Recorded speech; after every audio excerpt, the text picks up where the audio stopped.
Kingdom concept number 9. Understanding the kingdom concept of giving to the king. The Bible is about a king, a kingdom, and his kids. As we have seen throughout this book, God is the king of a supernatural realm called heaven that is invisible but very real. In fact, heaven is more real than the natural realm in which we humans live, breathe, and have our being because it existed before the natural realm and is the source from which all nature originated. God created the earth, bringing form out of formlessness and order out of chaos, not to leave it empty but for it to be inhabited, see Isaiah 45 verse 18. His original purpose and plan was to extend his heavenly kingdom to the earth, to bring his invisible supernatural rule into the visible natural domain. It was for this reason that he created mankind, male and female, in his own image and clothed them in physical bodies of flesh and blood and bone made from the same stuff as the earth itself, that they might exercise dominion over the earth just as he did in heaven. They were to be his vice-regents, ruling in his name and under his authority. King and kingdom are concepts that are of heavenly, not earthly origin. God chose these concepts to describe his plan and program for mankind and the earth. Thus, in order to understand God, we must understand the concept of kingship and kingdom. That has been the purpose and intent of this book. Adam was created as king and ruler of the earth. This is only natural.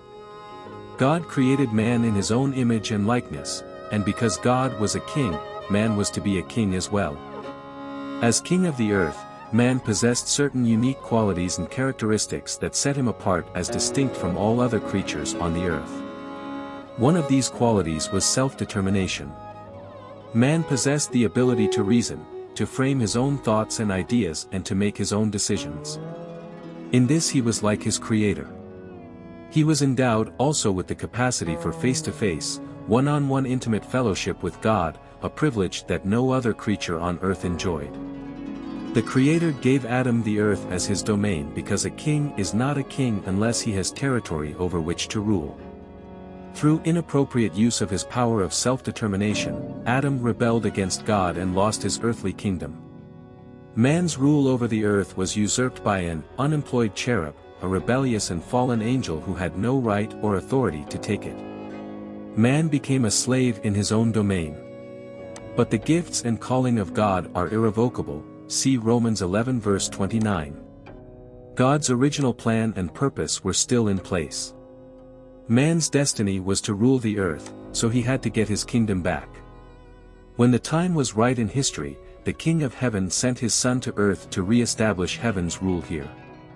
He sent his Son to restore man to his earthly kingdom. Jesus Christ entered the public eye proclaiming a simple but profound message: repent, for the kingdom of heaven is near, Matt 4:17b.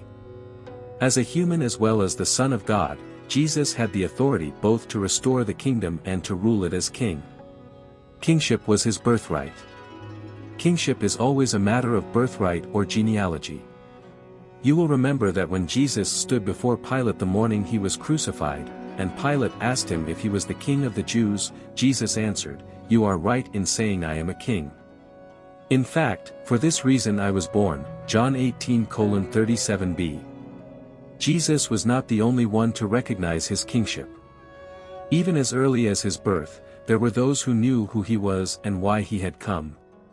After Jesus was born in Bethlehem in Judea, during the time of King Herod, Magi from the east came to Jerusalem and asked, "Where is the one who has been born King of the Jews?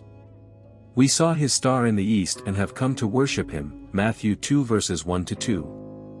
The coming of Jesus Christ as King demonstrates another important characteristic of God: he is a giver. First, he gave man the earth to rule. Then, after man lost his kingdom, God gave his Son so that he could get man's kingdom back. Jesus gave himself, even to the point of death, to salvage man from the effects and consequences of his rebellion against God. In the coming of Jesus, and throughout the Bible we see over and over that giving is a fundamental principle of the kingdom of heaven. God is a giver. In fact, his honor as King of Heaven demands a gift. As God, he gives because it is his nature. As kingdom citizens, we give because we are like him, created in his image and likeness, and because giving is a proper way to honor a king,